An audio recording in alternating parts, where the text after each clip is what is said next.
This video is going to be part one of us solving a slightly more complicated problem using the idea of both making a class and using a class we've never seen before. And here's what this is going to be.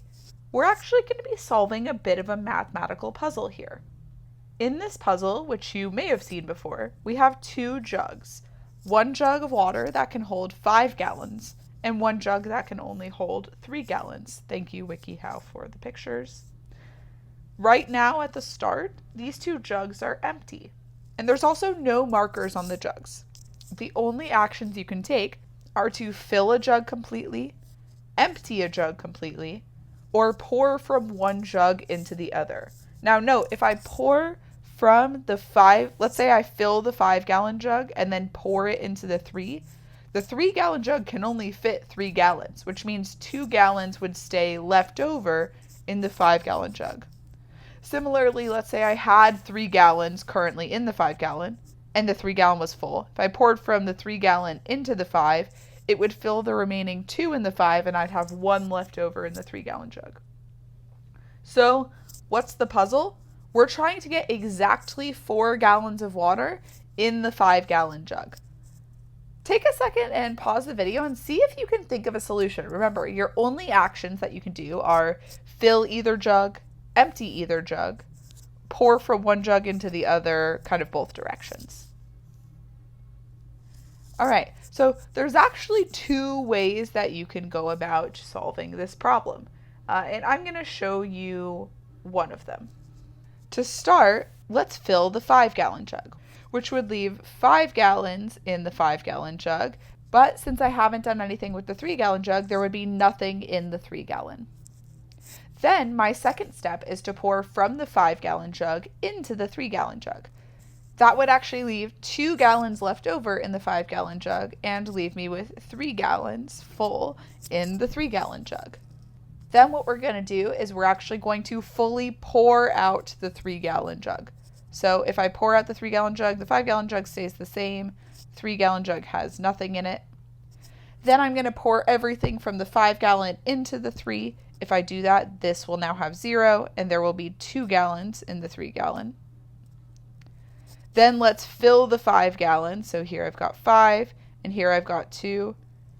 And oh, look there. Isn't there 1 gallon of empty space in the 3-gallon? So if I pour from 5 to 3 now, I should actually be left with 4, and then this one will actually be completely full. So this is just one of the ways that we are actually able to solve this problem. There is another way to go about it. I kind of went the way of let's keep filling the 5-gallon and pouring into the 3. And you can do it another way where you kind of fill the 3-gallon and pour into the 5. Where did this puzzle come from? Well, it might actually be older than this, but I know for a fact that weirdly it's a scene in DieHard 3 where you have the Bruce Willis character kind of in Central Park having to weirdly get exactly 4 gallons of water in a jug to stop a bomb from going off, which is a little bit crazy. But now that we've kind of mathematically solved this puzzle, we're going to represent this whole puzzle in code. What are some of the actions that we could do in here? Couldn't we kind of fill, empty, pour from one into the other? While we were doing this, we were thinking about solving the puzzle. Let's write some code to actually represent solving the puzzle. You'll notice that you have a program called the DieHard program here. Let's open this up, and now you know why this is called the DieHard program, because this was a scene in DieHard 3. And you'll notice right off the bat, there's already a little bit of code in here. Look what we're doing up in this first line. I'm creating a new variable called Puzz. And what type is Puzz? It's a WaterPuzzle. Now the WaterPuzzle class is going to represent this whole idea of what kind of things can you do with a WaterPuzzle. I'm going to have kind of 2 jugs, and you can empty, fill, pour from one into the other. The WaterPuzzle class is going to contain methods for all of the actions that we just did. Does the WaterPuzzle class exist yet? No, we're going to have to write that after. But for now, we're just going to assume that these methods are there and they work as intended. Later on, we're going to have to make those work. So what's the first thing I did? Didn't I do puzz.fill? Didn't I fill? We're going to call the 5-gallon jug, jug A, and the 3-gallon jug, jug B. So I first filled A. Then I did puzz dot pour from A to B. Then didn't I do puzz dot empty B? Then I did puzz dot pour from A to B. Then I did puzz dot fill A. Then I did one more puzz dot pour from A to B. And I think actually those were all the actions we took. Once I did that, I should have the 4 in one and the 3 in the other. Again, there was actually more than one way I could have done this. Mathematically, there is another solution to this puzzle, but this is the one that we chose. If you ended up doing the other one, it might look slightly different for you. Now, what's our next task going to be is to actually make the WaterPuzzle class. Let's go ahead and let's click the new class button.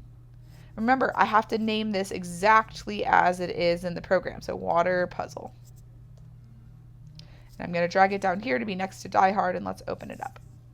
So to start, I don't think I need anything inside my WaterPuzzle constructor. I think this one's actually good.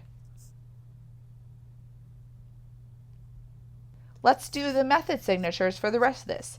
It looks like I'm going to have a method called fill. And actually looking at this, I think there's only one method that I'm going to have to write here that returns anything, right? Which is this get amount at the very end. I think everything else here, don't these all look like they're void methods? Which is kind of nice. Let's do public void fill. Doesn't fill take in a parameter? What type is that parameter? It's a string. I'm going to call this string which jug. Like if I told you to fill, isn't your question, well, which jug should I fill? Let's do public void pour from A to B. And can't we agree that logically, if I have a pour from A to B, I should really have a pour from B to A? I know we didn't use it in this puzzle, but I think that would make a lot of sense. So let's do public void pour from B to A. Let's do public void empty, which also takes a string which jug. And then the last one, get amount, is probably going to give me an int. Remember, this is only whole numbers since I can't do any decimals with how I'm pouring. So let's do public int get amount, which again also takes a string which jug. Cool. So it looks like I have 5 different methods to write. Remember, our next step is to choose the private instance variables. What private instance variables do I need? What does a WaterPuzzle need to know? I think the only thing it needs to know is actually how much water is in each of the jugs. So let's do this up here. I'm going to declare my private instance variables. Private int jug. I'm just going to call them jug A and jug B. Private int jug B. And remember, the maximum amount that can fit in jug A is 5. The maximum amount that can fit in jug B is 3. Hypothetically, I could kind of save those as constants in the program, but we're just going to say, we're just going to use the numbers when we need them. All right, I have my private instance variables. I have all my method signatures. We're on to our last step, which is let's fill in all of these with code. Let's start with the constructor. What's the job of the constructor? It's to initialize the private instance variables, which means in here I better have jug A equals something and jug B equals something. Now, when I first began the WaterPuzzle, don't both of these jugs start out as empty? So how much water is in them is actually 0 gallons. So let's put a 0 on both of these. Great. Let's do the fill method. When I fill, it depends a little bit on which jug I'm filling. So I think I'm going to need an if statement here. Let's do if which jug. There's a really important thing I have to teach you right now about how strings work. We're going to learn this in a lot more detail later on in this class, but we've gotten used to using equals equals to check if two things are the same. But weirdly for strings, equals equals doesn't actually work the way that you want it to. You actually have to do dot equals like that. All right, if I'm trying to fill jug A, then what happens to jug A? Shouldn't jug A now have exactly 5 gallons in it? And then else, that means I'm trying to fill jug B, which means jug B will have exactly 3 gallons in it. Let's skip the pouring ones just because those get a little bit more complicated. Let's do empty. I think I'm going to have a very similar if statement to the one I have above, which is if which jug dot equals A, then jug A equals, now there's nothing in it, so it's 0, else jug B equals 0. And get amount, again, similar if statement. If the one you're asking about, which jug dot equals B,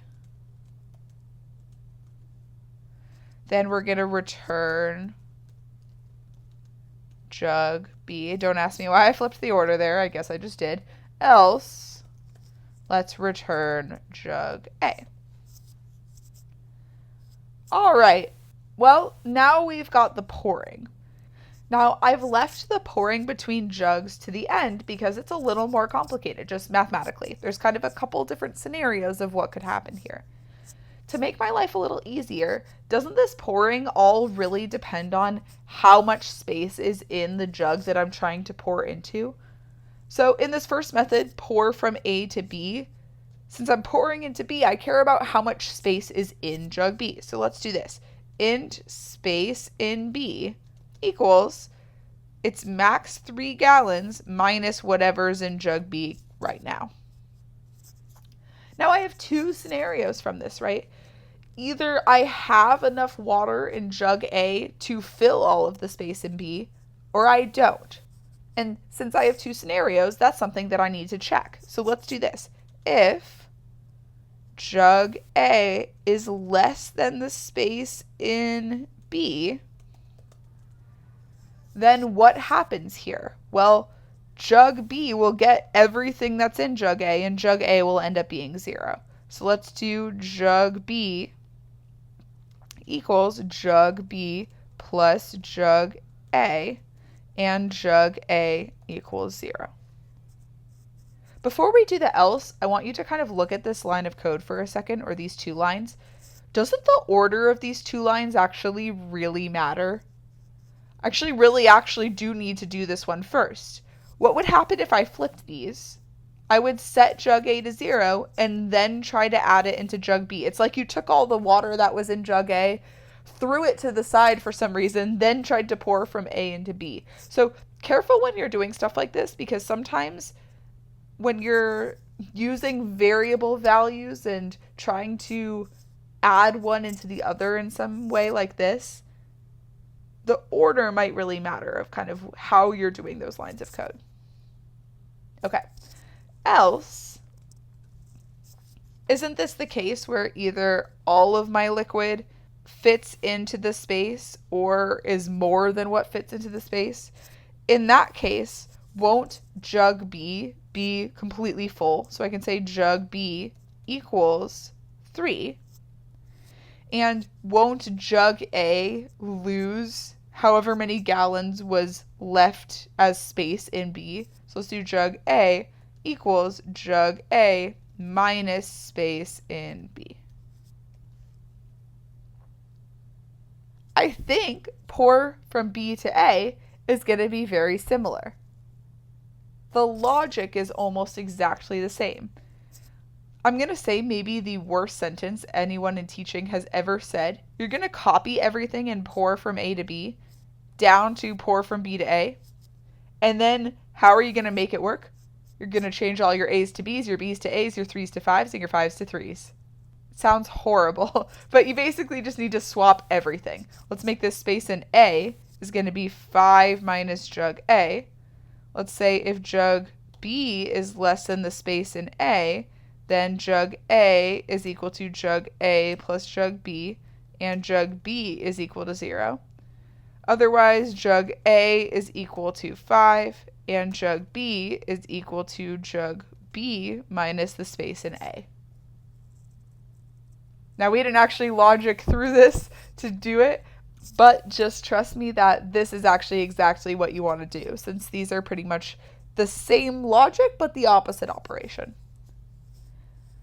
Hopefully, you should be able to compile your water puzzle.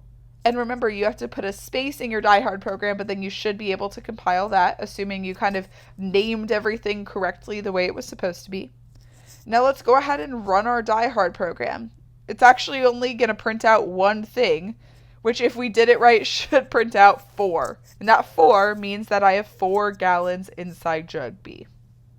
So kind of an interesting thing that we just did.